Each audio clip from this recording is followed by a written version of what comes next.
You know that end of day feeling when your brain's toast and you still have a mountain of notes to finish? Yeah, not anymore. Athelis AI Scribe is the ultimate clinic weapon. It listens in your real time during patient visits and automatically writes your notes. That means less time at the computer and way more time for your actual life, whether that's seeing more patients, grabbing lunch on time, or just getting home before dark. No typing and no more late night charting. It's a dream. Seriously, this is the scribe you've been waiting for. Go check out a live demo at athelis.com and see how much time you can get back. That's ATHELAS.com. That's what it was. And that's what it continues to be. This year will be a little bit different because we're asking different questions, but that's what it continues to be. So it was the first, and to my understanding, one of two, I think, open source data pool sets. I think I'm the only one that runs it in the kind of a high statistical analysis type environment, but all to say, it is a open source data pool. It primarily focuses in rehab therapy, so PT, OT, speech, PTA, OTA, SLPAs, but we have recreational therapists, nurses, pharmacists, PAs. They all drop their information in there. Back in 2014, this guy cracked open a bourbon, flipped on a mic, and joined one of the very first episodes of this podcast. At the time, Twitter was thriving. TikTok didn't exist, and physical therapists were still arguing over whether they should market themselves or not. Fast forward nearly a decade later, the profession has evolved for the most part. The conversations have gotten deeper, and that guest, he's done just about everything. From CFO to COO, professor to consultant, marketer to educator. He's been in the trenches and in the boardrooms. He's helped reshape how PTs think about their careers, their businesses, and their value. And through it all, he's stayed curious, creative, and still just as comfortable sipping bourbon and talking shop. Now, he's also a classically trained pianist, but that's a story for later. Let's raise a glass and welcome back one of our original guests back 9.5 years ago. To the PT Pintcast, here's Ben Fung.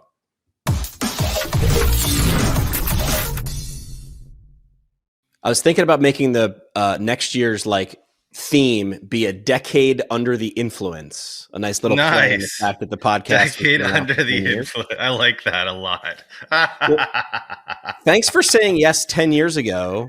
Yeah, dude, I can't even believe it. It's crazy. To a PT student who was like, "Hi, I have a podcast. I'm not sure if you know what that is because it's weird. It's new. Will you be on it?" And then you and a handful of others were like, "Sure, say less." Yeah, no, I remember that, the inaugural 6-pack. I actually remember that recording very vividly. Really? Yeah, very vividly. And I remember I was just starting UpDoc, and I didn't have a good straight answer for you for your question of what does a day in the life look like for me. And I was like, it was weird because it was startup and there was no schedule. It was there's days where I was basically twiddling my thumbs going, oh, I hope we make money, and there are other days where I was like, I don't know if I'm going to be able to contain myself today because there's just too much work to do. So right, feast or famine. Well, it's hard. So I mentioned, when I reached out, just for the audience context, Ben was one of the inaugural 6-pack. I did a 6-pack of episodes to release. It wasn't planned to go much further than that. I wasn't thinking well, here's the first 6-pack. Let's see where this thing goes. I was sort of doing 6 and I was going to put it out into the world and then just sort of that was it. Thanks everybody. Good night. Right. Mission accomplished. Right. And I think we saw a little momentum, and I don't think it was necessarily because of what I did or any of the guests said that was magic. I think there was a profession that had so many questions and podcasting hadn't really reached its peak yet. I mean, right now at this point, I feel like more people have a podcast than don't have a podcast. Right. Listeners. I think it was there wasn't a great way to go deeper, long. It wasn't there was no such thing as long form content is what I'm guessing at. And podcasting was ripe for it. And then the opposite, instead of having to be Sports Center, you could go deep, an inch wide and a mile deep on something so random as PT. Mm-hmm. And now we've seen people go even more niche. I'm just doing a home health show about PT. And 15 years ago, that wasn't able to be supported. And now it is. Mm-hmm. So, all right. So there's the context. So I reached back out to you. I was like, listen, I'm coming up on 10 years. I want to have people back on the show who were there in the beginning. And I sort of prompted you by saying like, well, let's talk about like what's changed or what, things that change and stay the same. How do you think both you and the profession, this is a big question to start, have evolved in the last 10 years? I mean, that's such a good timed question because right now, like if you followed me like by proxy into Jimmy's podcast here, you probably knew me from like work from UpDoc or from like salary or job market stuff. And so I'm actually releasing a year 10 pulse. Like we're hoping to get it out this year. And actually that's one of the major questions is on like the macro / meta is like, what actually happened these last 10 years? Like what really happened? Where are we now? And, so I say, how has the profession evolved? Difficultly. Apologize for that. That was my alarm that just went off of going, I better check in to make sure Jimmy's like home safely. But yeah, I think our profession evolved with difficulty. I think that 5 years ago, if you can even believe it, was 2020. So, so that's nuts, maybe 4 on the rolling calendar year. So, for half of it, between 2015 and before the embarkation of 2020, I think that our profession evolved very, very quickly. It really tried to create professional roots of excellence. I think we really tried to hammer in hyper specialization. If you look back, you looked at a lot of people that had OCSs, SCSs. They were getting residencies, fellowships. They were getting a lot of the what I call the corporate certifications, so like MDT, COMT, SFMA, like that was really hot back in the mid 2010s into 2020, and then all of a sudden, poof, none of that mattered, right, at all. And then we got hit with a lot of different, call it world happenings, right? And it's like something that like I probably said, I say this on every podcast and it bugs the heck out of my wife. So I'm just going to do it again. She's pretty much the smartest person I know. And, she tells me that, sometimes you just don't get to control who you are in time. Right. And like, you don't get to control if you were born into the greatest generation. You don't get to control if you were born into, 10,000 BC or the 1930s depression, right? Like you are where you are. These are the realities you get to deal with, and it's on us to make the most of it. And I think that when 2020 hit, we really did evolve with difficulty because all of a sudden, what was a very brick and mortar, high human touch experience suddenly turned into a how do we even deliver this? And so I think since then, both for economic reasons, world happenstance, as well as the embarkation of AI in just like the last 18 months or so, we are evolving with difficulty because we're not a very, and I say this with so much love because, I grew up in this profession, so to speak. I became a professional because I was a patient first. Such a common story in our world, right? And we like to hold to our roots. We believe very deeply in some of these like deep-seated things that evolved with our call it our North American or maybe our USA based profession since the post-polio era. And so much of that has carried through. And I feel like with the disruption we've seen in just even the last 3 years or so, we've evolved with great amount of difficulty because it's hard for such a large-hearted, emotion on sleeve profession to change with some of these rapid changing times. To answer your second question, how have I evolved? I've calmed down. Okay, what does that mean? I've calmed down a little bit. I've moved from entrepreneurial, heavy grind set type stage. I've shifted into academics. So, I'm a professor and like a CU educator now. I still do consulting work, but again, stepped away from that grind set of entrepreneurial XYZ. And some of that's also kind of toned down too. That was a very big emphasis in like the late 20 teens. It's like, like the go get it, cash Very PT, startup, like we're just going to make this huge thing. I don't care about days off type mindset. And that's very much the opposite of like the workplace, cultural orientation right now. That's a big, you're reading my mind. We're going to get to that in a little bit, but I want to go deeper and double click on one of the things that you had just said. And you just listed a ton of hats that you've worn in the last 10 years, COO, CFO, professor, marketer, educator.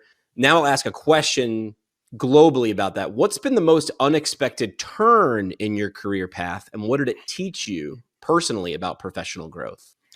So I would say it was the startup. That was not part of the roadmap.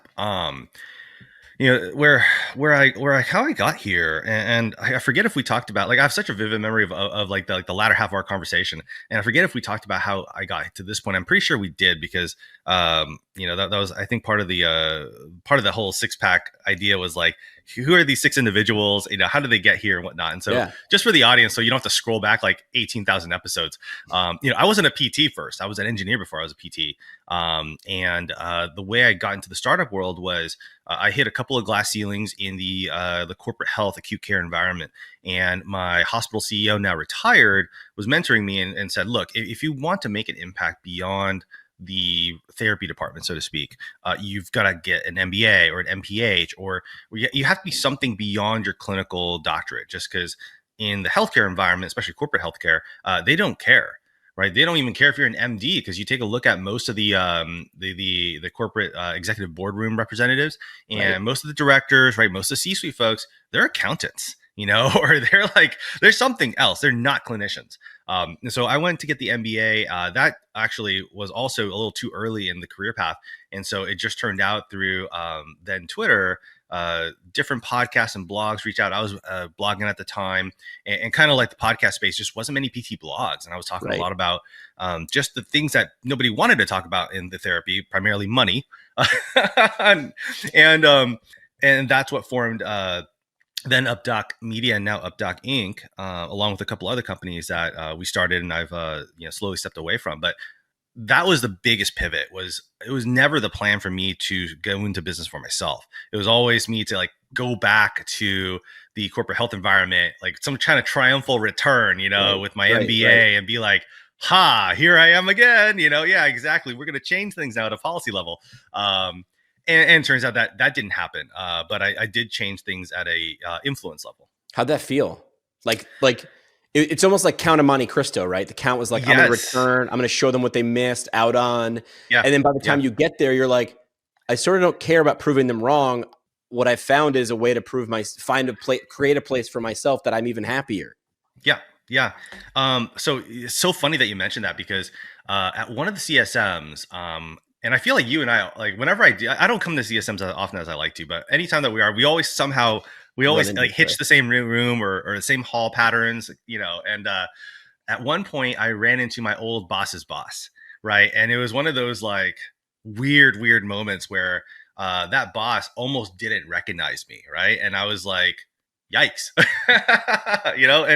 And what was really interesting was just kind of looking at the crew they were with, and just kind of just gauging the environment. I was like, wow, y'all haven't changed at all, like not a single Wow. bit.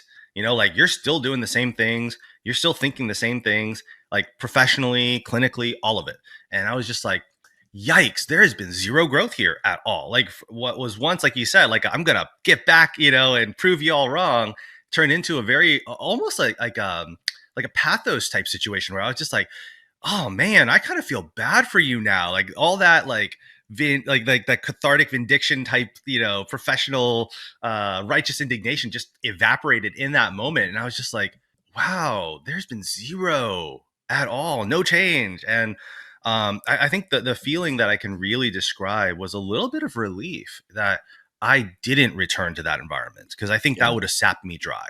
That to know that, and I see this a lot in my consulting work. Is there's we talk about this a lot. We're going to release in the Pulse, and like, there's always this question of like, what are the true barriers of high team performance and excellent organizational growth, that kind of stuff, culture, etc.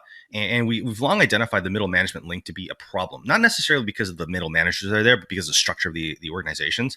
But at the same time, there are certain people that are in play that have been there for years and years and years and years, right? And then I talked about this at the NARA conference. For those you don't know, it's the National Association of Rehab Agencies and Providers. And it's it's kind of private practice esque. All to say that I was speaking on workforce engagement and organizational excellence, and I said, look, there are managers and there are managers, and some are there because they've been there forever, and that's where they do the least amount of damage, and some are there because they're a linchpin and they've been there forever, and if we lost them, the whole department would evaporate. And so all of those type of thoughts and feelings flooded through, and I just realized that, wow, no, this is good. Like, where I am is good. I didn't need to go back to that corporate environment. I didn't need to go back into that same rigmarole. and I was making plenty difference doing what I was doing, which at the time was putting out industry reports and kind of transparent information pieces that just didn't exist, and now it does, which is really, really great. So talk about the Pulse. I remember, I mean, again, I was still a student when I think you put out the first one. Was that 10? Mm-hmm. Was that 8.5? Yeah. Yeah. And the way you would get salary information was like this. You'd roll into, I mean, I don't even know if there were Facebook groups then. You'd roll onto Twitter and you'd ask a question and be like, hi, I'm in this area of the country. I'm taking this job. What should I be asking for? And then you would get a wild, Oh yeah. like you'd go into the comments of that and you would get just a wild amount of responses. Some just not even realistic and some but you never knew. And then you were like, well, let's do the data on this. And you created sort of that thing. And so talk about what it is and how, what if people haven't downloaded it or consumed it, what it was and what it has become. That's great. That's great. So what it was actually a version 2.0 of an MBA, it was like the senior year, if you will, of an MBA coursework, capstone project. And, we were supposed to do like a huge industry report, like a perspective and stuff like that. So it was one segment of that was like, hey, what's the actual like national footprint map work of what PTs are being paid and so forth. How it did come about is like what you said, then Twitter, I don't think there was any Facebook groups. If it did, maybe the DPT student group just started, but it was just like airwaves, right? Of like, hey, I'm making this up, like Illinois, I'm about to take a job for $27 an hour. Is this okay? Right. You had no idea. No one had any clue. Right. And then like I had some, cause I ran that report. So I had like kind of more of a macro lens look of it, but it's also very specific by like zip code, right? Like, and you mentioned now you're a little bit more rural, right? So rural versus city versus suburban, that's different. Different states have different norms. And so what it used to be was I would send out these, I still use Google Forms just because everybody trusts it. So, I sent out these Google Form surveys of like, hey, tell me what you're getting paid. It's fully anonymous. Drop all the information you could possibly drop that you're comfortable with. I will trend these and I will publish the raw data. That's what it was. And that's what it continues to be. This year will be a little bit different because we're asking different questions, but that's what it continues to be. So it was the first, and to my understanding, one of two, I think, open source data pool sets. I think I'm the only one that runs it in the kind of a high statistical analysis type environment. But all to say, it is a open source data pool. It primarily focuses in rehab therapy, so PT, OT, speech, PTA, OTA, SLPAs. But we have recreational therapists, nurses, pharmacists, PAs. They all drop their information in there. I think I had a dentist once put their information in there. I was like, wow, we're crossing the gaps. And so we trend for the per annum equivalent. Because everybody will drop in like their hourly versus their annual versus their PRN versus the travel. We threw that in there, even experience factors as specific as zip code. And so we trended all that stuff out. Year over year, we focus on slightly different pieces, but we always publish the raw data so you can search for information like, okay, where's the zip code of 92109 and how do PTs get paid there or PTAs or so forth. But then we also give like deep impressions as an e-periodical, so you can just read it. And so it's read by candidates and hiring managers alike. And you can search for yourself, like what is the actual norm? And we throw the outliers out there, the experience factors, if specialty even helps. And spoiler alert, kind of none of it does. What helps the most, it seems to be, is tenure. So the longer you're at a place, it seems to get you paid the most. The first year, it was like the most striking because we had this, it was like the open section comment of, what else you need to know. And it was, you could tell, right? It's like back in like the AOL, AIM messenger days, you can tell when somebody's like really haughty about their words and you're just kind of typing it in a certain way. And this guy was like, or gal, I have no idea who this person was, but it was like, I'm a senior therapist with 15 years of experience. And they were getting paid something like $78,000 a year. And there was like a new grad, like around the corner getting paid like 82. And I was like, wow, guys. It's a shame. I would say yours and WebPT, like they're very like wide in terms of profession. Mm-hmm. But I would say those were the two that didn't exist. And when they did, it was like, blood to a shark because all we had was the comment section. Mm-hmm. And that was just one person's opinion, and maybe they'd give some hard numbers, but probably not. So yours was the first one where people could actually say, and you would put the end on how many pieces of data you were drawing that conclusion from. It's right there. I mean, there's over the years that we run it, I think there's been 3 people that have caught any kind of error or had kind of protest. And I think only one of them was truly like a mathematical error. And so people have checked our work. I welcome it. Like usually at the very bottom, I'm like, here's like the last like 8 years of raw data.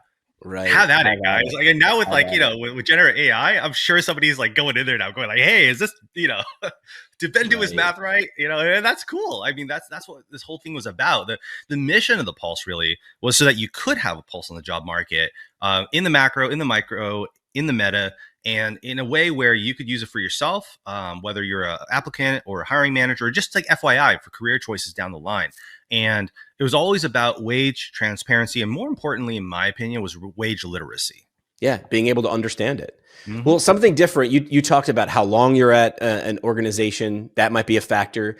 Let's talk about versatility. You're a big advocate for the idea that your DPT can take you anywhere. I'm a podcaster, for Christmas sake. Like, what do clinicians need to hear right now in 2025 about stepping outside of that traditional clinical path that a lot of people are showing interest in? Oh, yeah. Huge. And it's honestly, and this is where I feel like it goes back to the early part of today's episode is, we've evolved with great difficulty. It's the same message I gave, I think, in like 2016, 17, which is the whole world is open to you. Yeah. It really, really is. I know that there's still a stigma. It's less so. I think when I was growing up in the profession, excuse me, there's this idea that you were like a traitor to the profession if you weren't hands-on patients or in the clinic walls or in the facility. Now less so, right? I mean, there's telehealth, there's a lot of different things. But if you take a look at a lot of other professions, and I would advise you take a look at like pharmacists and nurses. They cover a lot more range, and there's also regions for that because of kind of how upstream they are in the healthcare lattice work. But at the same time, it doesn't have to be the case. Like I was an engineer before. There's a lot of people I've met, especially at private practice events, where it's like their fourth career. They were like farmers and restaurateurs and real estate agents, and they're like, no, I need to do this. This is my calling. So what I think everyone needs to hear, if you're looking to step out of that, whether it's out of burnout or out of interest of like just looking at something different, is that the world truly is open to you. However, it's a numbers game. I think that's what's really difficult for PTs and PTAs to understand is we are part of such a high performing, like what's the best word for this? Like self-critical profession. Like we're perfectionists. Most of us are very type A professionally, but very type B corporately. And, we're very down on ourselves more so than I think anybody else ever will be. And we have this massive imposter syndrome. And none of that is bad per se. It's just kind of the makeup of what draws folks to the profession, I feel. But it is a numbers game. So if you're looking to get into corporate management or into marketing or into media or into research or into tech or into anything else, you're going to have to apply yourself, whether it's through actual job applications or just the attempts that you're trying.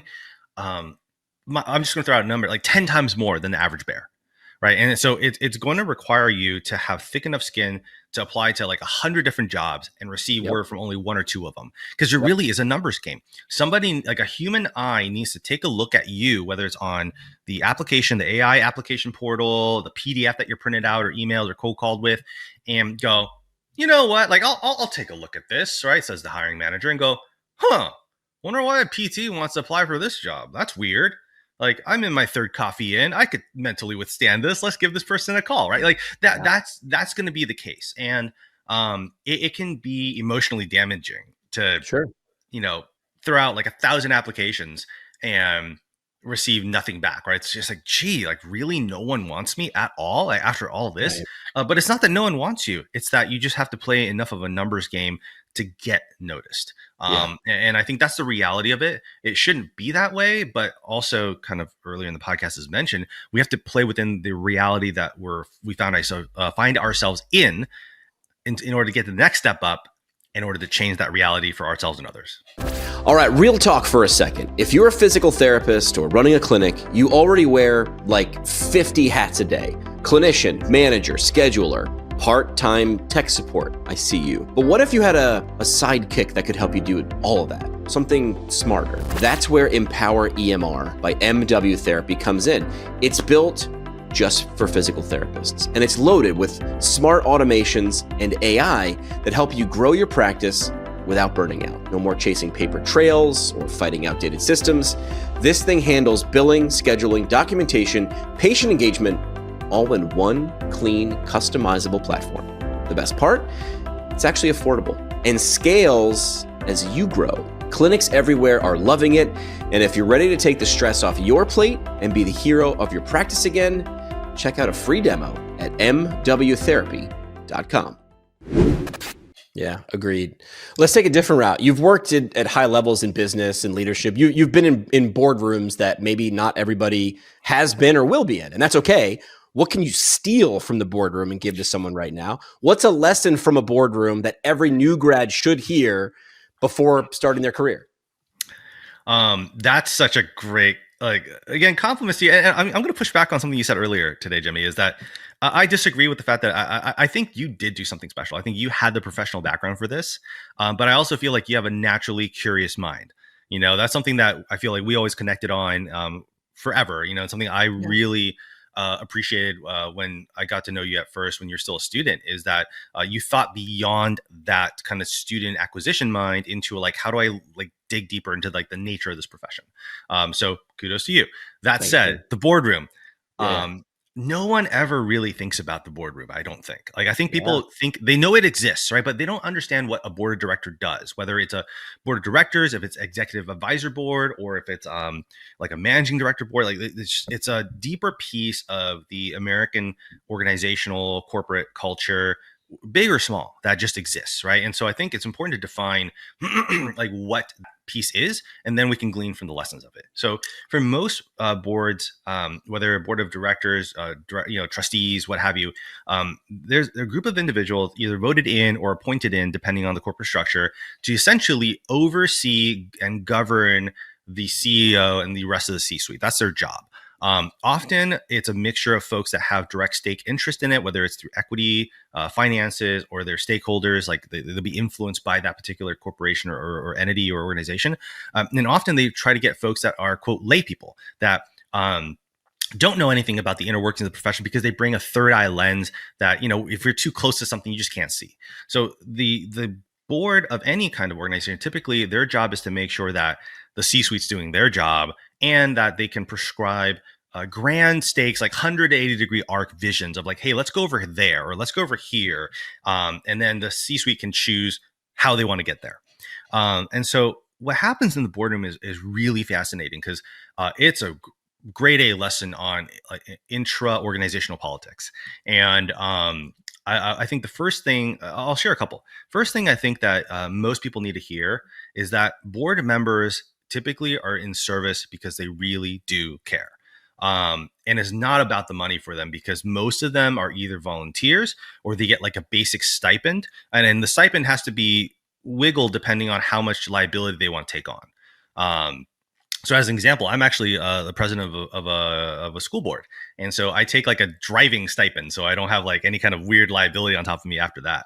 And so even in that board, right, every single board member deeply cares about the success of the school, the students, the parents, the guardians, and so forth, the teachers especially. We care a lot about the teachers. And that's the same thing as most of these corporate boardrooms, is none of the board members are there Monty Burns from Simpsons going, hey, how can I steal from the little man? That doesn't happen. They're typically very, I've had board members come with sorry, I can, I feel like I can say this is years ago, it's past the thing, but it's they're I don't care about how the executives get paid. I care about how the teachers get paid, right? How the line staff get paid. And that's very common thread in these executive boardrooms. I think the second thing really is that there's not always enough power there for them to influence changes downstream, right? They can choose the C-suite, and to a certain degree, call it the executive VPs or the VPs. But between the VP line and the line managers, that's all up to the organization. And I think that's where a lot of frustration occurs, is that they're we have this great CEO, we love them, but how come our GM at this, or this regional manager at this area sucks so bad, And it's can't the board do something? Well, the answer actually is no, it's outside of their jurisdiction. Otherwise they're an overreaching board that creates a lot of different conflict and so forth. So I think, to all to say that board members at a lot of these organizations, large and small, they really do care about the organization. Otherwise, they wouldn't be there. It's a lot of stress. It's a lot of time management. They're reading things and dealing with decisions that no one should ever have to deal with, honestly. Right. And so they really do care. They wouldn't be there otherwise. They don't get paid enough for that problem. The CEO, CFO, they probably are paid enough for that problem, but the board members aren't. But they only influence so much. And so this is the piece I think everyone needs to hear is, if you do have a concern, reach out to your board. Most boards are compliant under certain public access information laws. So they can't just directly connect with you, but you can connect with them. So most of them have a hotline. Like my school board has a hotline. Every other corporate or executive advisory board I've served in has a hotline. And every board that I have or just executive room that I've consulted for, they have a hotline. It's all inbound. They can't say anything outward just because there's a lot of regulations there, but reach out to them with your concerns. You don't have to flame anybody, but if you do have concerns, bring it up, because then they can change it at a procedural and policy level. Yeah, it's a smart piece of advice. All right, last thing I'll ask before we get into a speed round. Awesome. How has your definition of success changed since 2014? We alluded to it not long ago, right? First it was like, I can't wait to come back and triumphant return and show how I've changed. Yeah. But the second part of that question be, after your definition of success has changed in the last 10 years, what do you hope younger PTs that maybe are listening to this right now focus on more than just title or salary? Yeah. I think the best way to describe this is just to describe what my current definition of success is and then go back. So my current definition of success is time. So time, and I think I started saying this around 2019, time is the one commodity you don't get back. Right. And time is a vehicle for value. It almost exists outside of the tangible in that sense, if we're going like hyper philosophical.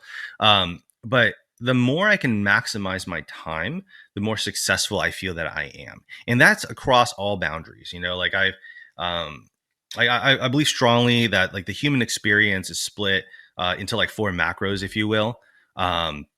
There's the physical, the intellectual, the emotional, and the spiritual, for lack of better terms.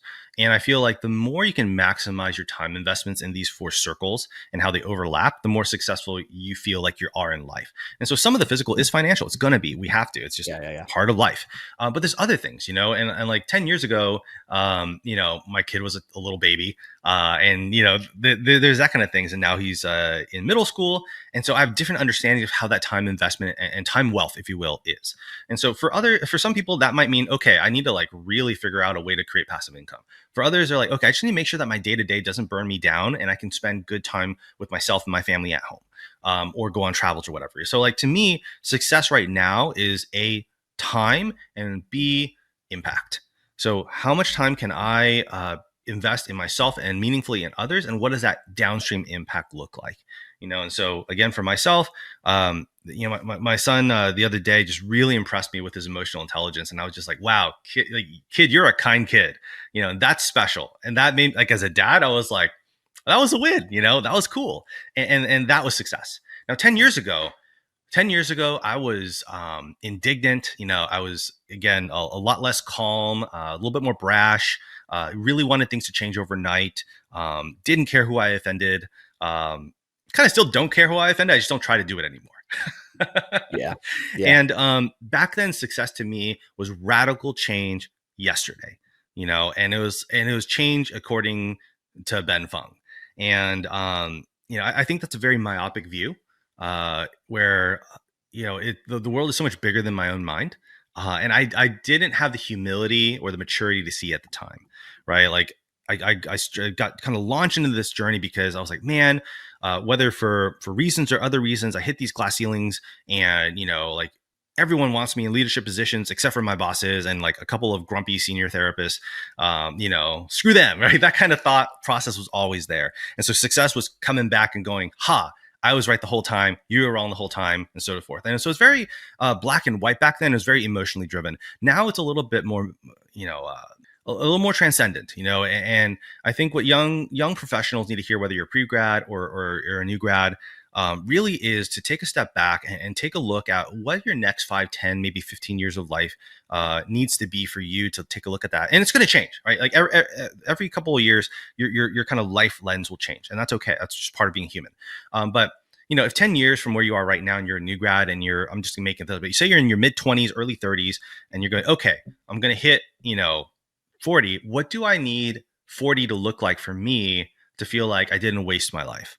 Right. Because what you really typically hear from most people at the end of their lives, and I used to work with a lot of geriatrics, regrets aren't based on what you did. They're based on what you didn't do or didn't try to at least do. So what do you need to attempt now?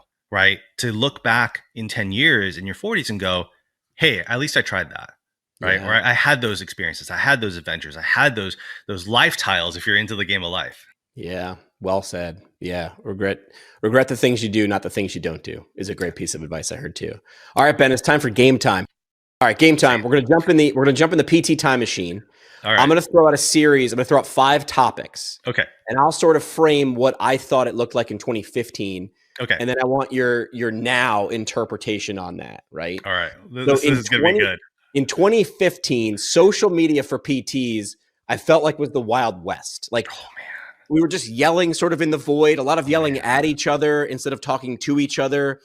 I feel like there is still some of that element. There's always going to be, but I feel like we've started to get better at using it as a tool, as a platform to learn and change better than we did in 2015. Absolutely. Man, I think where it is now is interesting because I feel like the conversations have centralized based on emotional valence, for lack of better terms. So just, full disclosure, I am older than I look, and I am just not on TikTok. That said, throughout the wave since 2015, it really was like everywhere there was like every possible emotion, every possible topic on every possible channel. Now I feel like you got a lot more like professional, like actual professional engagement in something like LinkedIn, which was supposed to be that. Like 8 years ago, they're like, yeah, LinkedIn's gonna be the next big thing. It just wasn't until probably like the last 2 years. I feel like, X/Twitter now is a kind of small circle of discussions, really, and a little bit of yelling because that's just the platform. What's really interesting to me is that Instagram is really a place of like-mindedness. I feel there's a couple of comment sections that are going to be a little bit atrocious just because that's just how it is, right? Anytime you open the comment section. But I feel like you find that like minds will gravitate to like minds in the space of Instagram. Facebook, ironically enough, is that much more personal.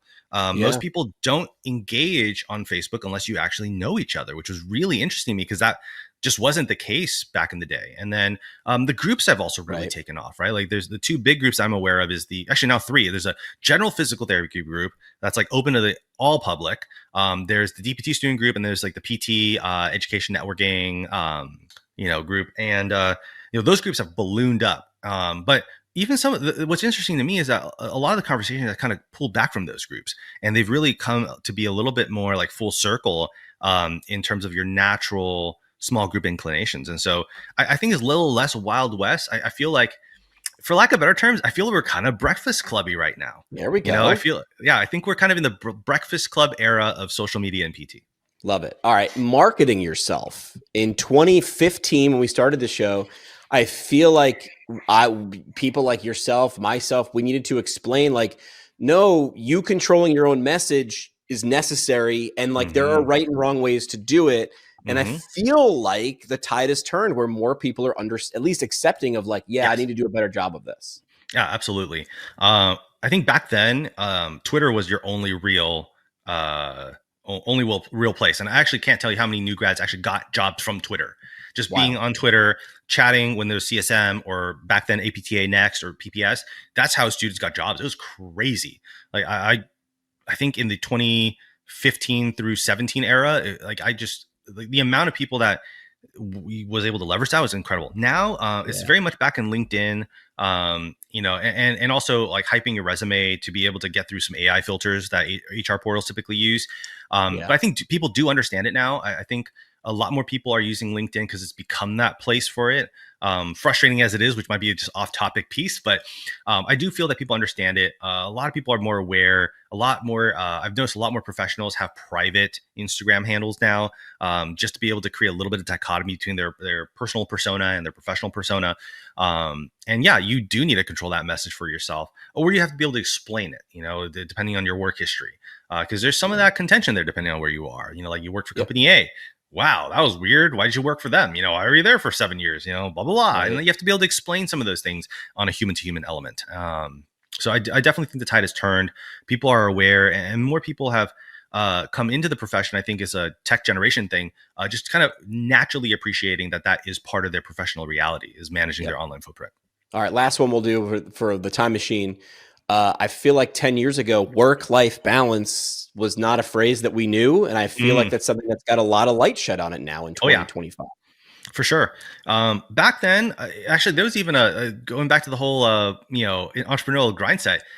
There was no balance, right? The idea was like, if you were a hardcore entrepreneur by mind and by creed, by title, by life, there was no balance. You were always on. I don't know that was the healthiest way of going about it.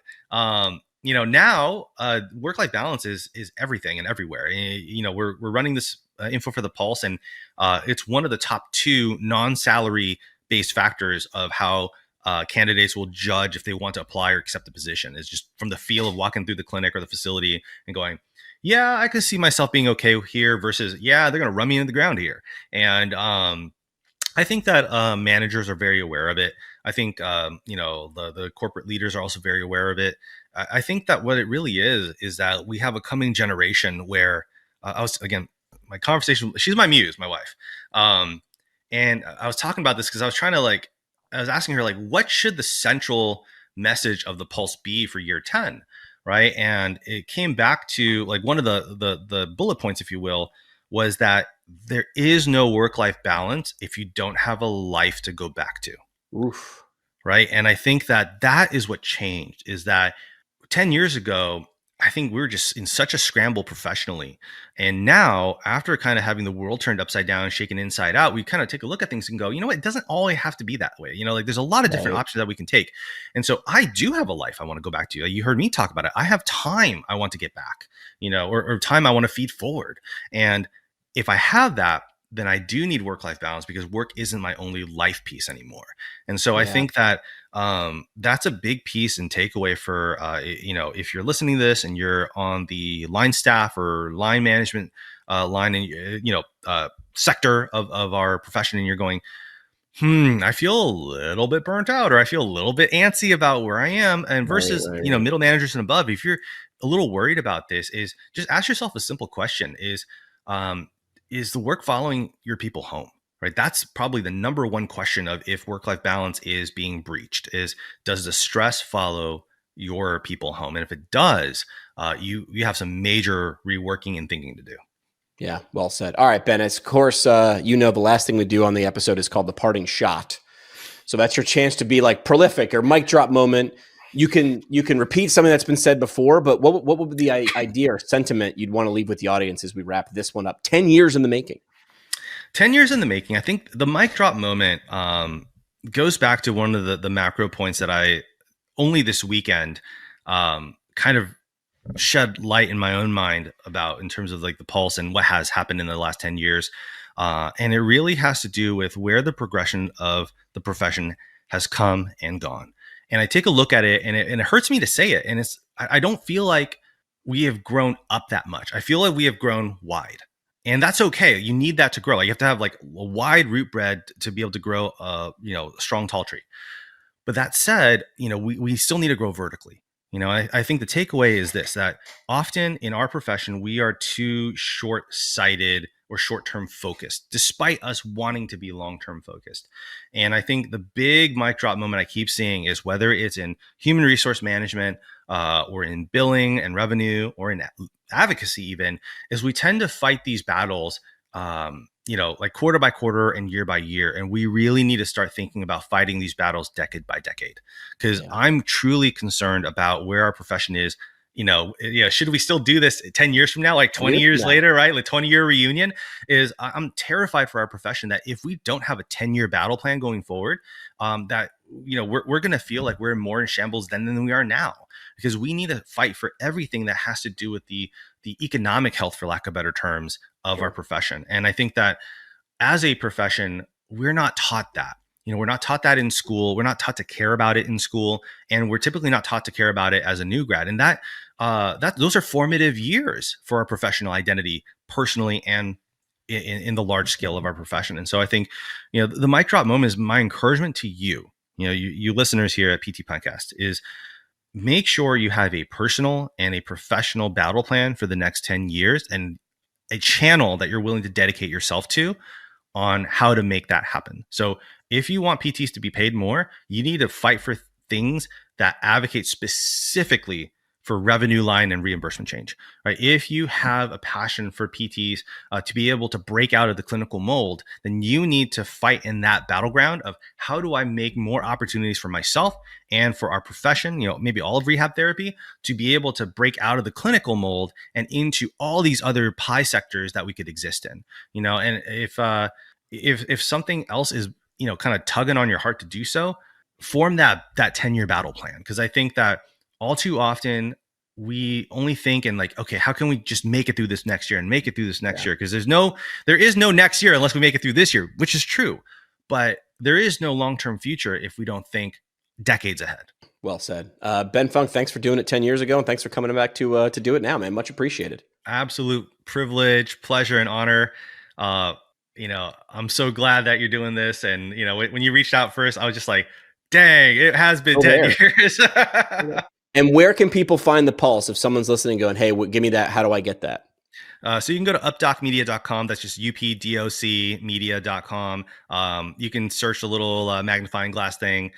Every year we have a direct URL. So it'll be updocmedia.com/pulse-the year. So if you want to take a look at last year, we're recording this in early, spring of 25, you just go to Pulse-2024. I'll release a Pulse-2025 soon. So maybe by the time this episode is released, you can just go there, updocmedia.com/Pulse-2025. But you'll see it all over the place. If you just Google job market Pulse, it'll pop up. Perfect. Ben Fung, thanks again for the time and the insight. You bet. Anytime. Let's be real. You didn't become a therapist to be average. You've got something in you that wants more mastery, more impact, more confidence in the clinic. That's exactly what Brooks Institute of Higher Learning delivers. Their residency and fellowship programs aren't just resume builders, they're transformation zones. You get one-on-one mentoring, deep dive classwork, labs, and real-time experience inside one of the most advanced rehab systems in the country. And the best part? You're not grinding this out on the side. You get a full salary and benefits while you train with the best. Whether it's ortho, neuro, peds, geriatrics, women's health, Brooks IHL helps you become the expert you know you're meant to be. Check out brooksihl.org to learn more and take that next step.